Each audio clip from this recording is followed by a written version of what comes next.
Salut à toi, c'est Théo Guillon, j'espère que tu vas bien et que tu vas passer une excellente journée. Aujourd'hui, je vais te parler de l'originalité et de la création. En fait, l'originalité, c'est un petit peu genre le grand débat sur comment trouver l'inspiration, comment trouver de bonnes idées, comment être original, comment être un artiste complet. Tous les artistes et les créateurs de contenu cherchent à être originaux. Et je pense qu'il y a plein de choses auxquelles on ne fait pas vraiment attention sur l'originalité, sur comment trouver des idées, comment se démarquer. Et j'ai envie de t'en parler aujourd'hui. Lors de mon dernier cours de philo, notre prof parlait du jazz et des artistes de jazz. En fait, il avait rencontré des artistes qui parlaient un petit peu de comment ils avaient débuté. Et ils avaient débuté le jazz en copiant d'autres artistes. Et ces mêmes autres artistes avaient copié d'autres artistes qui avaient aussi copié d'autres artistes et ainsi de suite. En fait, chaque artiste avait copié, s'était inspiré de quelqu'un d'autre et l'avait imité, avait rejoué ses morceaux, avait rejoué ses méthodes pour apprendre. Et ce que mon prof a remarqué, c'est que chacun de ces artistes était original. En partant d'une copie, en partant d'une façon d'imiter les autres. Ils étaient devenus originaux. D'ailleurs, c'est ce que disait Pablo Picasso, je crois que c'est Pablo Picasso qui disait ça. Les mauvais artistes copient, les bons artistes volent. C'est aussi la façon de faire de Quentin Tarantino, qui est un de mes réalisateurs préférés. Bon, malgré les quelques polémiques sur sa façon de traiter ses actrices sur les tournages, qui sont un petit peu barbares, mais ses méthodes à Tarantino, c'était de voler. Voler, pas plagier. Quand on dit voler, c'est pas plagier, c'est s'inspirer, reprendre des idées de plein de choses différentes, de plein de contenus, de plein de films, de plein de créateurs différents, reprendre leurs idées, les copier, les améliorer et trouver une nouvelle façon de faire. Alors tu pourrais te dire, non, moi je suis un artiste, je veux pas copier, je veux que tout vienne de nulle part, de ma tête, de mon esprit, je veux pas m'inspirer des autres et je veux faire quelque chose de complètement original. Mais moi je pense que on peut pas faire quelque chose d'original juste comme ça, sans rien. On a besoin de copier avant, on a besoin de s'inspirer des autres, de copier parfois les méthodes, les techniques de quelqu'un d'autre, même la façon de faire ou les philosophies de quelqu'un d'autre pour développer ses méthodes. Évidemment, faut pas faire du plagiat, mais tu peux t'inspirer des gens, utiliser un petit peu leurs concepts, leurs techniques, leur façon de parler pour ensuite développer les tiennes. C'est pas quelque chose de mauvais, ça te permet vraiment de t'améliorer en fait. Tant que c'est pas du plagiat. Je vais pas promouvoir le plagiat. Regarde-moi par exemple, je me suis inspiré d'Antoine BM, qui est un de mes créateurs préférés, qui a vraiment changé ma vie. Genre ses vidéos et ses podcasts ont complètement révolutionné ma façon de voir le monde. Antoine BM, lui, s'est inspiré de Jean Rivière. Et Jean Rivière, d'ailleurs, je m'intéresse un petit peu à sa chaîne, à ses podcasts, et je trouve ça magnifique, passionnant, c'est absolument génial. C'est révolutionnaire vraiment ce qu'il dit.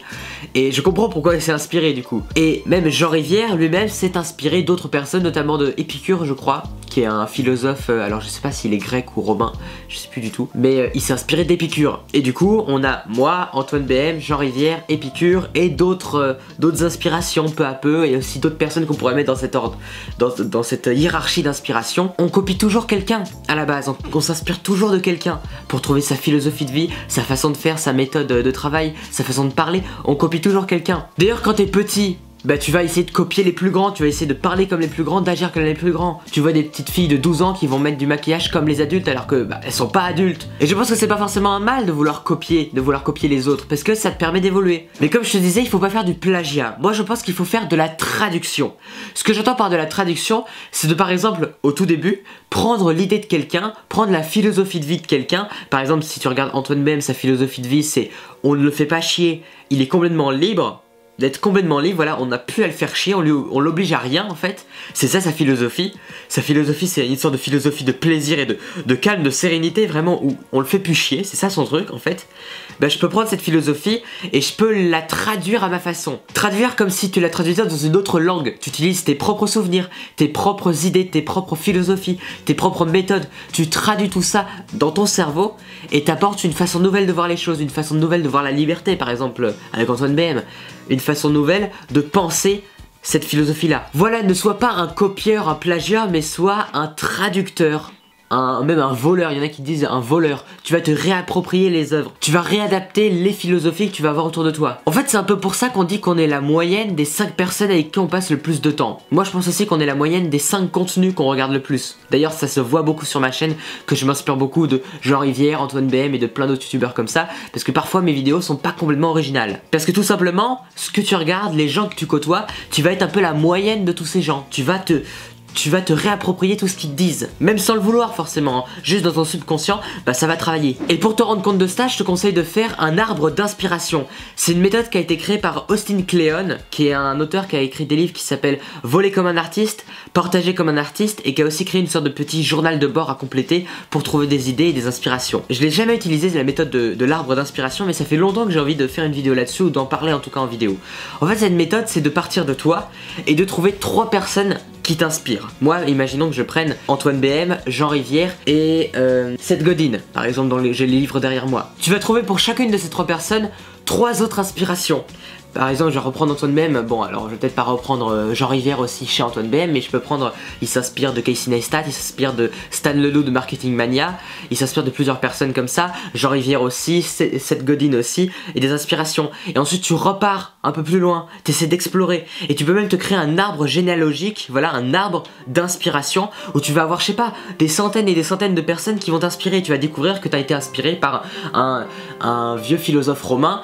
Sans y penser, sans le connaître forcément, mais que sa philosophie a traversé les âges jusqu'à toi. Et tu te rends compte avec ça que rien n'est nouveau, que tout est du réchauffé en fait. Et c'est normal, tout est inspiré de quelque chose d'autre. Rien qu'à voir les religions par exemple, les histoires racontées dans les textes religieux, elles ont été reprises maintes et maintes fois dans plein d'œuvres différentes, au temps de l'Empire romain, avant même d'être au courant de l'existence de la Bible.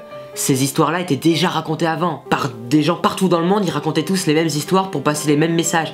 Et tu peux te rendre compte en étudiant un petit peu les textes religieux qui se ressemblent tous et qui racontent toujours la même chose. Ce que je te dis là, c'est une réalité. On raconte toujours les mêmes histoires. Maintenant, le but, c'est d'être original dans la façon de la raconter, de trouver un petit peu tes propres façons de le faire, tes propres solutions. Parce que si, dans la globalité, les grands concepts, tout le monde a les mêmes, tu peux trouver dans les petits détails ta façon de faire et même inventer de nouvelles choses en associant des idées, en trouvant un petit peu de nouvelles choses, notamment à l'intérieur de toi.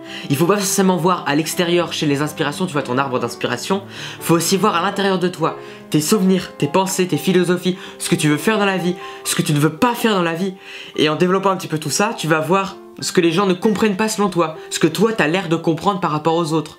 Tu vois, et tu vas essayer de trouver un petit peu lié à toi, lié à ta personnalité, à ton intérieur, des valeurs, une philosophie que tu peux utiliser dans tes contenus. Et c'est pour ça que je t'incite, voilà, au départ à copier, à t'inspirer de plein de gens, mais peu à peu essayer de chercher à l'intérieur de toi. Quand tu as développé des méthodes, quand tu as développé une certaine technique, une certaine façon de parler à l'oral par exemple dans des contenus, quand tu as posé un petit peu tes marques avec ta création de contenu par exemple, et bien là, cherche à développer ta propre philosophie en cherchant à l'intérieur de toi, en essayant par exemple de sortir un petit peu dans la rue et de réfléchir juste comme ça à propos de tes problèmes, de réfléchir sur les choses dont tes amis te demandent conseil, sur des idées où les gens ne sont pas du tout d'accord avec toi. Tu vas essayer de trouver des contradictions avec les autres, des contradictions avec le sens commun.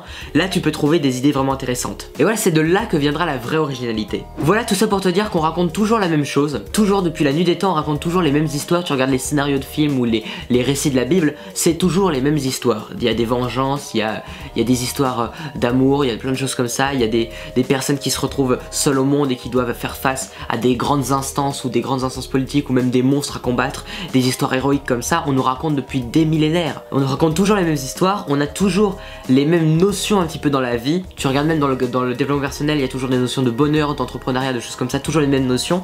Mais tu peux trouver des façons de faire différentes, des façons de le dire différemment, des façons d'apprendre différemment et des philosophies que tu peux développer dans les détails. Trouver des solutions qui pourront vraiment apporter quelque chose de nouveau aux gens. Et c'est ça que je veux développer depuis quelques jours sur ma chaîne, que je vais développer un petit peu dans les prochaines vidéos et après sur toute ma vie en fait, des nouvelles méthodes originales, un petit peu du jamais vu, pour trouver des solutions pour mon audience, pour mes abonnés. Et pas forcément pour tout le monde, mais quelque chose qui pourra vous servir vraiment. Voilà, c'est la fin de cette vidéo, j'espère qu'elle t'a plu. Et n'oublie pas que c'est le dernier jour aujourd'hui, jusqu'à minuit ce soir dimanche, pour commander la formation à un prix raisonnable. Ma formation Réussir son oral, qui te permettra de développer tes compétences à l'oral, de réussir ton entretien d'embauche, ton examen de bac ou tes examens, tes concours, pour mieux discuter à l'oral et créer une relation de confiance avec ton interlocuteur. Si tu as envie d'avoir de bons résultats à l'oral, eh bien va t'intéresser à cette formation, le lien est dans la description et c'est le dernier jour aujourd'hui pour profiter, voilà, d'un tarif assez raisonnable. N'hésite pas à me parler en commentaire de tes méthodes pour pour trouver des idées, de tes inspirations. Donne-moi ton arbre un peu d'inspiration en commentaire. N'hésite pas à me donner les gens qui t'ont inspiré, de parler en commentaire d'eux, comment ils t'ont inspiré et pourquoi, et comment ça se ressent dans ton contenu, dans tes créations, et comment tu comptes devenir original. N'hésite pas à me parler un peu de tout ça dans les commentaires. Voilà, livre-toi en commentaire, tu es libre de faire ça. On se retrouve demain à 6 h du matin pour une prochaine vidéo. Porte-toi bien, deviens meilleur chaque jour. À très bientôt, ciao.